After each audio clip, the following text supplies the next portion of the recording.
Teman-teman sekalian, bait-bait kasidah itu ditulis dan dirangkai oleh para ulama adalah tentang pengakuan dosa seorang hamba. Ketika seorang hamba berada di puncak penyesalan dan merasa tahu diri bahwa dia adalah seorang hamba yang kotor, sehingga dia mengatakan, Ilahi, lastu lil firdausi ahla. Ilahi, sesungguhnya saya tidak layak masuk ke surga Firdaus. Saya kotor, saya hina, saya penuh cela, saya banyak aib, saya banyak dosa. Sangat tidak layak saya masuk ke surga Firdaus-Mu ya Allah. Tidak ada satupun amal yang bisa saya banggakan sehingga menjadi jalan bagi saya masuk ke surga Firdaus-Mu ya Allah. Kita harus merasa diri kita rendah di hadapan Allah. Itulah kenapa kita sujud. Dan Allah suka kepada orang yang merendahkan diri di hadapannya. Itulah kenapa Allah suka kepada hamba yang bersujud. Seandainya pintu surga itu terbuka dengan kunci amal solih, saya tidak punya kuncinya ya Allah. Saya beramal solih tetapi belum layak untuk membuka pintu surga. Saya sholat, saya puasa, saya tarawih, saya sedekah, tapi semua itu belum cukup untuk membuka pintu surga karena keterbatasan amal solih saya. Masih banyak kesalahan dalam amal-amal yang saya kerjakan karena saya bodoh ya Allah. Lalu bagaimana nasib saya kelak di akhirat ya Allah? Jika ditimbang-timbang, sungguh kedurhakaan saya lebih sering daripada istighfar saya ya Allah. Saya tidak pantas menjadi penghuni surga ya Allah. Wala aqwa 'alan naril jahimi. Tetapi saya juga tidak akan kuat dengan azab neraka jahim-Mu ya Allah. Karena sesungguhnya tidak ada satupun dari makhluk-Mu yang sanggup merasakan azab neraka. Semuanya takut kepada neraka-Mu ya Allah. Jangankan 1 tahun, jangankan 1 bulan, jangankan 1 hari, sedetik pun tidak akan sanggup ya Allah.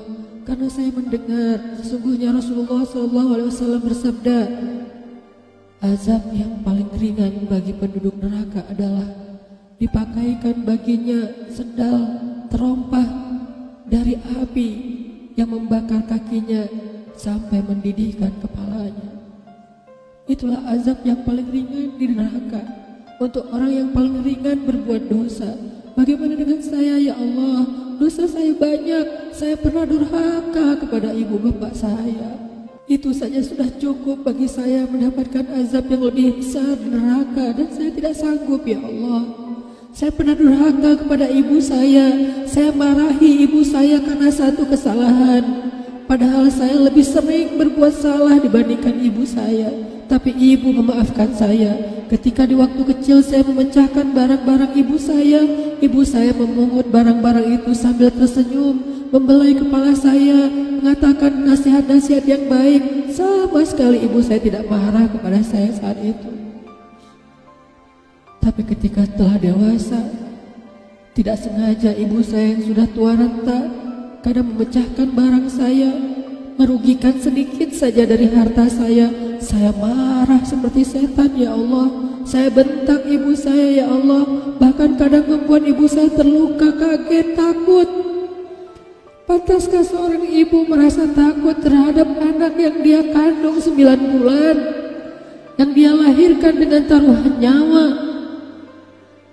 yang dia susui dengan darah dagingnya, yang dia didik, dia jaga, yang dia berjaga di malam hari tidak tertidur demi untuk menjaga anaknya dari seekor gigitan nyamuk? Pantaskah ibu merasa takut terhadap anaknya sendiri?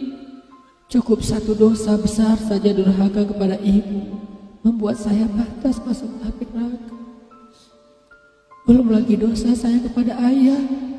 Ketika saya berdebat habis-habisan di hadapan ayah saya, hanya ketika ayah saya menasihati saya dengan satu nasihat sederhana, saya debat ia, seolah-olah wawasan saya lebih banyak, ilmu saya lebih banyak, pergaulan saya lebih luas, pendidikan saya lebih tinggi. Padahal semua itu saya dapatkan hasil dari perjuangan dan pengorbanannya. Ketika keduanya sudah menjadi tua dan lemah, kadang keduanya rindu kepada saya, ya Allah. Mereka memberi kami pesan, ya Allah. Mereka bertanya, bagaimana kabarmu anakku? Tapi kami tidak peka. Hati kami tertutup dengan ego dan sombong. Kami tidak bisa membaca teks itu dari perasaan mereka. Kami hanya membaca teks mereka dan tidak segera membalasnya. Kami anggap teks dari orang tua kami tidak penting, masih bisa ditunda untuk dijawab nanti sore.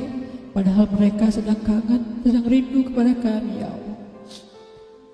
Mereka tidak mengatakan kami rindu kepadamu, wahai anakku, karena mereka tahu kalimat itu akan mengganggu kami. Kalimat itu akan menjadikan hari kami tidak lagi mudah. Kalimat itu akan merusak konsentrasi kami dalam bekerja.